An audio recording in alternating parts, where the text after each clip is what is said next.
Ako si Fonty, at ang karanasan na ibabahagi ko ay ang karanasan ni Jeanette. Si Jeanette ay kaibigan namin ng nobya ko na si Nikay. 6 kami na magkakaibigan. Sina Philmar, Charles, Atom, Jeanette, ako, at ang nobya ko. Lahat kami taga-Capiz. Bali ang nangyari ay magkakaklase kami mula high school hanggang kolehiyo dahil pare-pareho kami ng kurso na kinuha. Naiba lamang si Atom dahil sinunod nito ang kagustuhan ng kanyang ama na kumuha ng kursong nursing. Kaming 5 naman ay kumuha ng kursong Bachelor of Science in Information Technology. Isang universidad lamang din ang aming pinasukan sa Iloilo. Magkakasama din kami sa bahay na aming inuupahan, kaya magkasama pa rin kaming 6. Ganun pa man ay bawal pa rin kaming magkasama ni Nikay sa isang kwarto.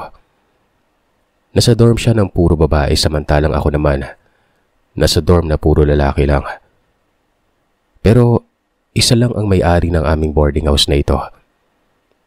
Nakikita na lamang kami sa cafeteria na nasa loob pa rin ang aming compound. At ang may-ari ay ang aming landlady. Sa cafeteria kami madalas magsama-sama ng aking mga kaibigan.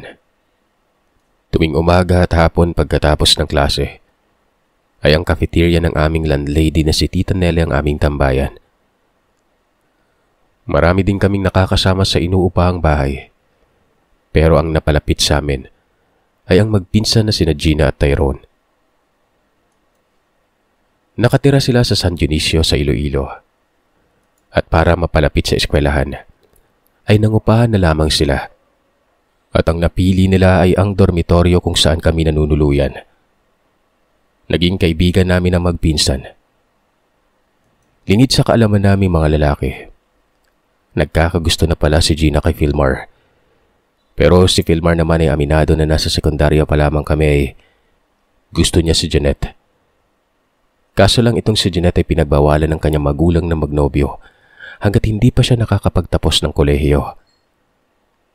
Ugali din ng kaibigan kong si Philmar ang pagiging gentleman. Kaya talagang maraming babae din ang nagkakagusto sa mokong na ito. Ganun pa man, wala siyang nililigawan kahit na alin pa sa kanila. Tuwing tinutukso namin siya naman ligaw ng iba. Total, hindi naman pwede si Jeanette. Palagi niyang sagot sa amin na loyal siya kahit hindi pa sila. Isang araw, may isang kaklase namin na babae ang nagbibigay ng pagkain kay Philmar. Halatang may gusto ito sa mokong naming kaibigan. Ito na rin ang gumagawa ng first move nun. Tawagin na lamang natin ito sa pangalang Geneva. At dahil sa nahihiyang tumanggi itong si Philmar ay tinanggap niya naman ang mabinibigay na pagkain nito. Neto, may manliligaw si Philmar. Panunokso ni Nikay sa kaibigan. Napapangiti na lamang si Jeanette habang sumasagot ng, wala naman kami ni Philmar, diba? Kaya single siya at pwede niyang ligawan kahit na sino man ang gustuin niya. At bilang kaibigan, suportahan na lamang natin siya. Sagot ni Janet kay Nikay noon. Nakita ko naman na saglit na nanlaki ang mata ni Gina. Kasunod noon ay ang pagliwanag ng mukha niya. Doon ko na isip-isip na, yari na, may gusto din to kay Philmar eh. Habang si Philmar naman ay tila ba walang pakialam sa mga usapan namin kahit pa nakikinig rin ito. At kagaya ng nakagawian, walang katapusang huntahan na tawanan sa cafeteria ni Tita Nelly hanggang sa sumapit ng 9:00. Oras na ng curfew kaya kailangan na naming bumalik sa dorm naming mga lalaki. Ang kababaihan naman ay kailangan na rin nilang umakyat sa kanilang inuukupang kwarto. Kaya kami-kaming kalalakihan na lamang ang nagkikwentuhan nun. Doon ay tinanong ko si Philmar kung sila na ba ni Geneva. Hindi tol, tsaka hindi ko gusto yung babae na siya pa yung unang lumalapit sa lalaki. Sagot ni Philmar. Kaya naman napanatag ako. Ayaw man kasing aminin ni Jeanette. Alam naman namin ni Nikay na may gusto din ito sa kaibigan namin noon pa. Talagang natakot lang ito sa kanyang ama. At si Philmar naman ay nare-respeto niyang desisyon ng babaeng mahal niya. Kaya todos suporta kami sa kanilang dalawa. Kinabukasan, Biyernes, nagkasundo kaming magkakaibigan na uuwi kami ng Rojas. Habang ang magpinsan naman ay uuwi din sa lugar nila sa San Dionisio. Maayos naman kaming nakauwi ng Biyernes ng hapon. Bumalik din kami ng Linggo ng hapon. Pagdating namin sa dormitoryo ay wala pang magpinsan. Hinayaan na lamang namin ito dahil minsan naman ay Lunes na ng umaga bumabalik ang mga yon. Kumakain kami sa cafeteria. Nang dumating sila, marami silang dalang mga prutas. May 2 pirasong manok na native na pinaluto nila kay Tita Nelly noon.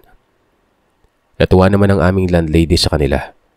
Maging kami man, libreng pagkain na yun, aayawan pa ba namin? Kakaiba din ang kasayahan ni Gina kaya napatanong kami sa kanila kung kaarawan ma di Gina noon. Ang sagot niya ay hindi umano. Hindi daw ba pwedeng maging masaya lang kahit hindi kaarawan. Lunes. Hindi nakapasok si Geneva. Inisip na lamang namin na baka may emergency lamang ito sa kanila. Pero sumapit ang Miyerkules ay wala pa rin ito. Kinahapunan, bago ang last period namin, may dumating na isang babae. Hindi naman ito katandaan. Halos 5 o 6 na taon lamang ang agwat ng edad nito sa amin. Nagtanong ang babae kung kilala ba namin si Geneva. Nang malaman niya ang mga kaklase niya kami, mangiyak-ngiyak na sinabi ng babaeng wala na umano si Geneva. Pinapunta daw siya doon ng mama nila para ipagbigay alam na pumanaw na ito. Nabigla kaming lahat nun. Hindi kami makapaniwala. Tinanong namin siya kung ano ang ikinamatay. Pero hindi na kami sinagot pa ng kapatid niya. Kinausap na lamang nito ang aming guro. Dahil hindi naman major subject ang last period namin ng hapon. Kinausap namin yung guro namin na kung pwede ay dalawin namin ang aming kaklase. Pumayag naman ito. Maging ito ay sumama na rin. Nasa city proper ang bahay nila. Kaya madali lang sa amin napuntahan yon. Pagdating namin sa bahay nila Geneva, nakita namin ang kanyang burol. Lumapit naman kami para magbigay ng galang at magpabot ng aming pakikiramay. Sa aming lahat, si Gina ang nauna.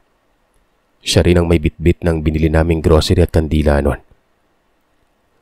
Pagkatapos naming magbigay galang sa magulang ni Geneva, lumabas na kami kung saan naroroon ang burol nito. May naririnig akong kuro-kuro sa mga tao noon na nagsasabi na kung sana'y pinasuri ng magulang si Geneva sa albularyo, siguro ay buhay pa ito hanggang ngayon. Nung hindi na ako nakatiis ay kinausap ko ang isang may edad na lalaki na nakaupo malapit lamang sa akin. Manong, ano ho ba yung kinamatay ni Geneva? Hindi ako sigurado pero kung ako ang tatanungin ng pagkamatay niya sasabihin ko kaagad na binarang siya. Tubong kapis ako kaya naniniwala ako sa ganitong usapan. Hindi ko na tinanong pa ang lalaki kung isa ba siyang albularyo pero sa tingin ko may alam siya.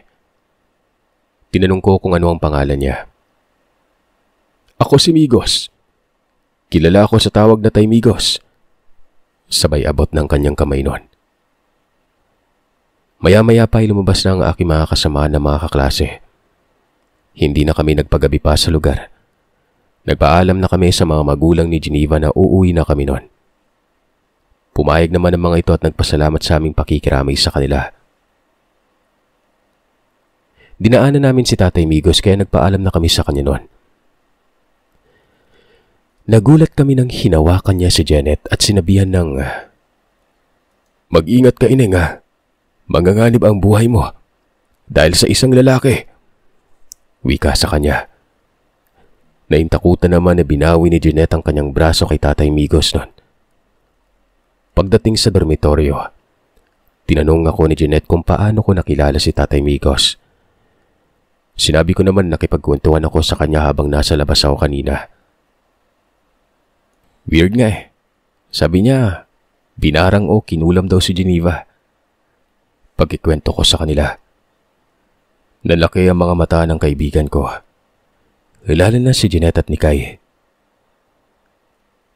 Albularyo ba yon? Tanong ni Nikay. Sinabi ko naman na hindi ko alam kung albularyo si Tatay Migos. Nakita ko na lumingon sa amin si Gina. Blankong ekspresyon na mukha nito. Hindi ko alam kung bakit iba ang pakiramdam ko kay Gina, na para bang may hindi tama sa kanya. Pero nakikita ko naman na normal lang naman ang kinikilos niya. Ganun pa man ay may mga pagdududa ako sa babaeng ito na hindi ko malaman kung ano ang dahilan. Panay kasi ang tingin nito kay Filmar, na napaghahalatan ko na may gusto din to kay Filmar noon. Ganun pa man ay sabi nga ng kaibigan, loyal siya kay Jeanette kahit wala namang sila. Kinabukasan, seryoso naman kaming nag-uusap sa cafeteria ng tungkol sa biglang pagkamatay ni Geneva noon. Maging si Tita Nelly ay nagtatanong na kung anong ikinamatay ng kaklase namin. Sinabi naman namin dito na hindi namin alam ang dahilan. Hindi ko na sinabi kay Tita ang tungkol sa sinabi sa akin ng Migos. Laking syudad kasi si Tita Nelly, kaya iniisip ko na baka hindi siya naniniwala sa mga mangkukulam at sa albularyo. Ilang sandali pa ay dumating si Atom. Napapansin niya rin pala mga malalagkit na pagtitig ni Gina kay Filmar. Ponti, yung isa niyong kaibigan, oh. Grabe makatitig kay Filmar. Sarap na sarap yung atake. Bulong sa akin ni Atom. Dahil sa sinabi niyang yon ay nagtawanan kami. Tinukso namin si Filmar pero sinabihan lang kami nitong loko-loko. Umupo ito sa tabi ni Jeanette. Tumabi na rin ako kay Nikay at sabay-sabay na kaming kumain. Inasar naman kami ng isa naming kaibigan na si Charles. Sinabi nitong para kaming nagdo-double date na 4. Sagot naman ni Filmar na kung hindi lang ba stricto ang papa ni Jeanette baka high school pa lang, kami na. Naging dahilan ito para tampalin ni Jeanette ang balikat niya. Naging dahilan naman yon para tuksoin namin silang dalawa. Maging si Nikay, tinukso na rin. Pero muling sumagot si Jeanette ng kung gusto umano talaga siya ni Filmar, kung mahal, maghihintay ito at re-respetuhin niya ang gusto ni Jeanette noon. Maghihintay nga ako, hindi naman ako nagmamadali, di ba? 3 taon, gagraduate na tayo. Hindi na matagal yon. Sagot naman ng porsigidong si Filmar. Sa oras na ito ay tahimik lamang ang magpinsan na Gina at Tyrone. Binaliwala lang namin ang mga ito dahil talaga namang matagal na kaming magkakaibigan. Pero nabaling ang paksa namin kay Atom. Ito naman ang tinanong namin kung bakit wala kaming nakikitang nililigawan niya na babae. Sa aralin ko pa lang stress na ako. Dadagdagan ko pa ba? Wika nito na tinawanan lang namin. Natapos ang aming almusal na puno ng tawanan at tuksuhan. Tahimik naman na nakasunod lamang sa amin si Gina. Si Filmar ang nakapansin sa kanya. Dahil likas na pala kaibigan ay tinanong niya si Gina kung ayos lamang ba ito. Nakita ko naman na sumigla ang mukha ng dalaga nang kinausap siya ni Filmar. Muling nanumbalik ang sigla sa mukha nito. Simula noon, araw-araw nang kinakausap ni Gina si Filmar. Yun bang tila naging agresibo na yon? Tuwing umaga, una niyang tinatabihan ito kapag kumakain kami. Almusal man, tanghalian o hapunan. Tinutulungan niya rin si Filmar kapag nag-aaral kami noon. Hanggang sa lahat kami, napapansin na ito. Ito namang si Filmar ay sumusunod naman kay Gina. Ilang araw ang lumipas noon. Binalitaan kami ng kapatid ni Geneva na ililibing na nila si Geneva sa darating na linggo. Kaya napag-usapan namin na wag na munang umuwi dahil makikilibing kami. Sumama din naman sa amin si Gina. Nakita namin muli si Tatay Migos sa lugar. Pero ako lamang ang binati niya sa aming magkakaibigan. Lunes, ganun pa rin ang gawin ni Gina. Nilalapitan niya si Filmar at tila ba, unti-unti silang nagiging magkalapit noon. Nakikita din namin na tila ba nagsiselos na si Jeanette. Sinabi ko pa noon kay Nikay na, aba, Mukhang mababali ni Filmar ang pangako niya ng pagiging loyal kay Jeanette ga. Biyernes, nagpasya kaming umuwi na kagaya ng normal naming ginagawa. Sinusungitan na ni Jeanette si Filmar noon habang sumasakay kami ng jeep papunta sa terminal ng Ceres doon sa parte ng Tagbak sa Haro. Hindi na niya ito kinakausap. Hanggang syempre hindi na rin nakatiis si Filmar sa pagiging masungit nito. Nagkasagutan sila. At alam niya Sir Seth, naging sila nang wala sa oras at wala sa plano. Hindi namin makalimutan ang oras na yon. Maging ang ibang pasahero kasi sa jeep noon at driver, kinilig sa kanilang dalawa. Nasira ang pangako ni Jeanette sa kanyang magulang. Naging magkasintahan sila ni Filmar nang wala sa plano. Yun nga lang, sekreto naming lahat yun. Total, nasa Iloilo naman kami, kaya hindi naman malalaman ng magulang ni Jeanette. Umuwi kaming lahat ng masaya, Sir Seth. Linggo, sabay-sabay naman kami ulit sa Ceres. Kasabay namin ang pinsan ni Jeanette na sa Iloilo din nag-aaral noon. Sa ibang universidad naman ito, kaya iba ang kanyang dormitoryo. Ang ending, hindi nagtabi ang bagong magkasintahan. Lihim naman kaming natatawa. Nagmistulang bantay nila kami noon. Kami ang tagatingin sa paligid kung may kakilala ba kaming taga sa amin. Pero wala naman. Ligtas naman ang dalawa noon. Kaya ayon, napakatamis ng aming katabi. Walang sinabi sa aming dalawa ni Nikay. Yun ay dahil siguro sa syempre third year high school pa lamang kami na. Kaya yung mga galaw namin ay para sa amin normal na lamang. Pagdating namin sa dormitoryo, naroroon na si Gina. Himala na nauna ito sa kanyang pinsan si Tyrone. Pero nadismaya ito Sir Seth nang makita niyang nakaakbay at todo alalay si Filmar kay Jeanette noon. Humalik pa ito sa noo ni Jeanette bago ito pumunta sa kanilang dormitoryo na nasa kabilang bahagi lamang ng bahay kung saan ang aming dormitoryo. Nakita ko ang nanlalaking mga mata ni Gina. Pero ngumisi na lamang ako habang nagpapaalam kay Nikay na susunod na ako sa iba naming kaibigan. Kinagabihan, syempre, nilalanggam na naman ang dalawa habang si Gina tahimik lamang na umupo sa kabilang lamesa. Tinawag siya ni Nikay at Jeanette pero hindi niya sila pinapansin. Kunyari ay seryoso itong nagbabasa ng kanyang libro. Pero kapag walang nakatingin ay nanlilisik ang mga mata niya habang nakatingin kay Jeanette noon. Kinagabihan, habang kumakain kami ng hapunan, dumating si Tyrone. Ayon sa kanya ay ginabi siya dahil traffic. Nakisabay na rin ito sa pagkain sa amin. Martes ng umaga, pumasok pa si Gina noon. Pero pagkatapos ng tanghalian ay nawala na ito. Hindi namin alam kung saan ito nagpunta.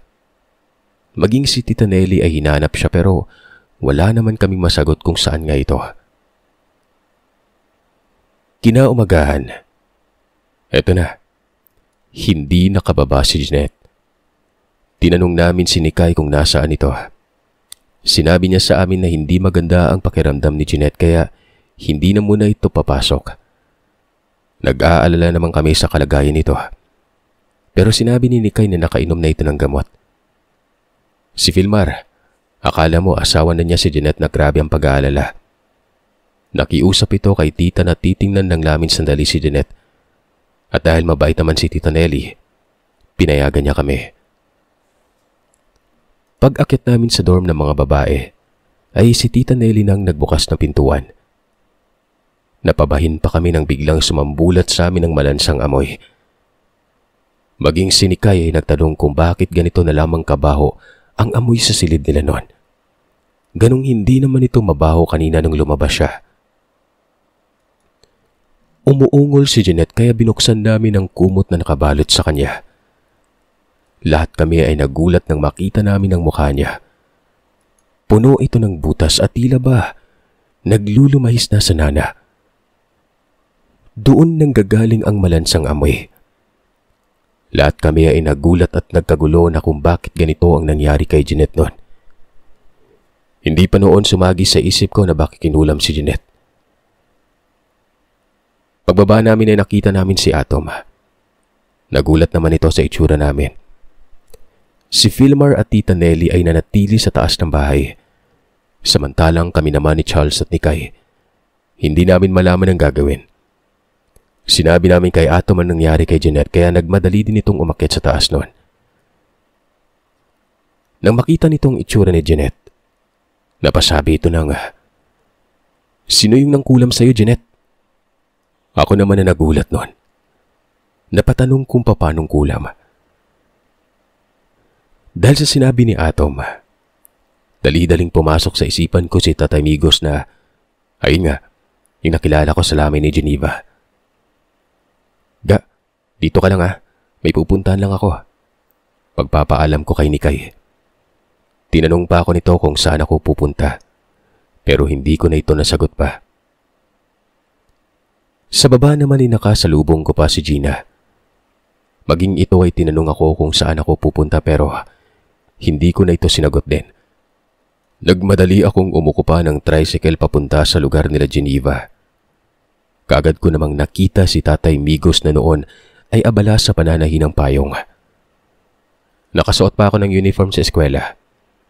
Dali-dali akong lumapit sa kanya. "Tay, tulong po, yung kaibigan ko. Baka mamatay na pag hindi naagapan eh." "Sabi ko na nga ba, may darating na estudyante." Wika nito. Kaagad na iniwan ang kanyang ginagawa. Kinuha ang bag. Sumakay na sa tricycle na inukop ako. Pagdating namin sa dorm ay nadatnan namin ang mga kaibigan ko sa baba. Tanging si Filmar, Nikay at Tita Nelly lamang ang taas sa taas noon. Nakita kong hindi maipintang mukha ni Gina nang makita niya akong may kasama. Habang si Tatay Migos naman, tinitigan si Gina ng masama. Bago ito sumunod sa akin sa may itaas noon. Nang makita niya si Jeanette ay napailing na lamang ito. Binalaan ko ng batang ito. Mapapahamak siya dahil sa lalaki. At ngayon ito na nga. Dahil sa sinabi ni Tatay Migos, napalingon sa kanya si Filmar. Tila ba nagtataka ito kung ano ang pinagsasasabi ng matanda nun. Gusto pa sana nitong kausapin si Tatay Migos pero nagsalita ang matanda na wag muna kaming magulo at kailangan niyang harapin muna ang panggagamot kay Jeanette. Saka na niya kami kakausapin kapag natapos na niyang gamutin ang aming kaibigan. Dahil sa sinabi nito ay nanahimik na lamang kami noon. Maging si Tita Nelly ay hindi na nagsalita pa. Una, pinainom ni Tatay Migos si Jeanette ng isang kutsarang langis na ayin kay Jeanette. Ubod umano ng pait. Kasunod nun, humingi ito kay Tita ng kaldero na may lamang nagbabagang uling. Na siya namang dali-daling sinunod ni Tita at tinulungan na siya ni Filmar. May kinuhang manipis na kulay pulang tela si Tatay Migos sa kanyang bag.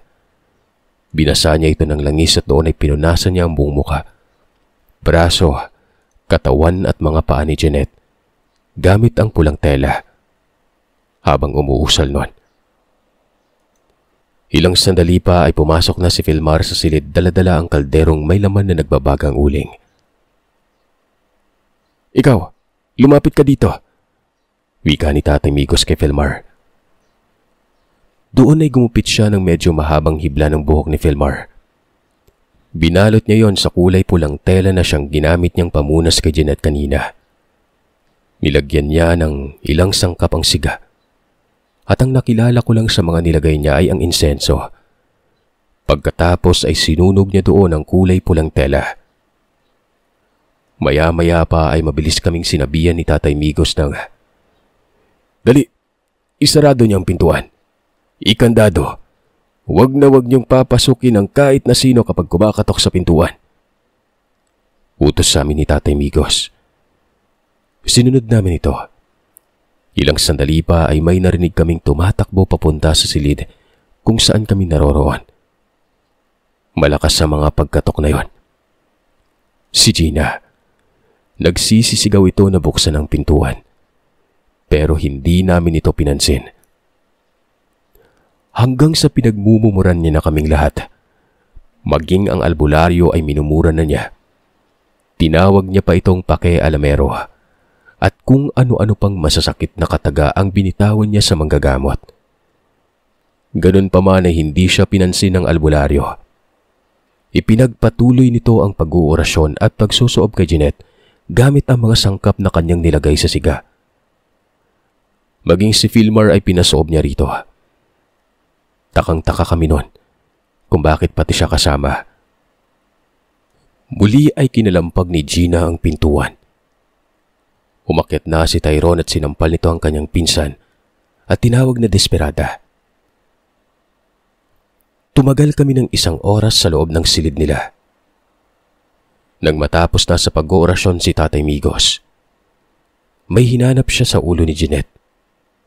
Pero wala siyang nakita nun. Sunod niyang tiningnan ang tenga nito. At doon may nakita kaming hinuhugot mula dito ang albularyo. Habang hinuhugot niya ang kung anumang nasa tenga ni Jeanette nun, muli siyang nag-orasyon. Hanggang sa tuluyan na niyang nahugot ang isang animoy alupihan sa tenga niya. Kulay pula at nakakatakot ng uri ng alupihan yon. Nang tuluyan niya itong mahugot, mabilis niya itong ipinasok sa isang maliit na bote na punong-puno ng mga halamang ugat at langis. Pagkatapos ay nagwika ito ng, "Ayos na, gagaling na siya. Babalik ang barang sa taong may gawa nito sa kanya at sa tao na may gustong patayin siya." Takang-taka kami kung sino yon. Kaya tinanong namin si Tatay Migos kung sino ang may kagagawan nito sa kaibigan namin. Kung bakit pati si Filmar ay kasali. Sinabi sa amin ni Tatay Migos na si Filmar ang dahilan kung bakit binarang si Jeanette. At ang dahilan ay matinding pagsiselo sa tinggit. Hindi na niya sinabi pa sa amin kung sino ang taong yon. Hindi pa umalis kaagad si Tatay Migos sa lugar. Nagambagan kami para mabayaran siya pero hindi niya ito tinanggap. Ang sabi niya na lamang, bayaran na lamang namin ang driver ng tricycle na maghahatid sa kanya pa uwi nun. Hindi na ako pinasama pa ni Tatay Migos sa kanya sa pag-uwi. Pagkatapos nun, hindi na namin dinalaman kung saan nagpunta si Gina. Basta na lamang itong nawala sa dorm. Ang buong akala nga namin ay pumasok ito sa eskwelahan. Hindi kami nakapasok sa eskwela ng umagang yon. Kinahapunan, si Filmar ang hindi pumasok. Sinamahan nito si Jeanette sa kwarto na siyang hinayaan naman ni Tita Nelly. Kinagabihan, unti-unting nawawala ang mga bukol sa mukha, braso, katawan at paa ni Jeanette. Hindi naman nakabalik si Gina sa dormitoryo. Nagtatanungan kami kung saan siya nagpunta. Pero maging ang pinsan niyang si Tyrone ay hindi din alam kung saan ito nagpunta. Tuluyang gumaling si Jeanette, samantalang si Gina naman ay tuluyan ding nawala. Doon nabuo sa isipan ko ang hinalang, hindi kaya si Gina ang may kagagawan ng lahat ng yon? Kahit yung pagkamatay ni Geneva. Lalo na kung ang basihan ay ang sinabi ni Tatay Migos na kinulam ito. At minsang naging malapit si Geneva kay Filmar. Na alam naman naming may gusto din si Gina. At ngayon naman ay si Jeanette ang nabarang dahil nobyo na niya si Filmar. Sinabi ko yun sa mga kaibigan ko. Maging sila, ganun din ang hinala.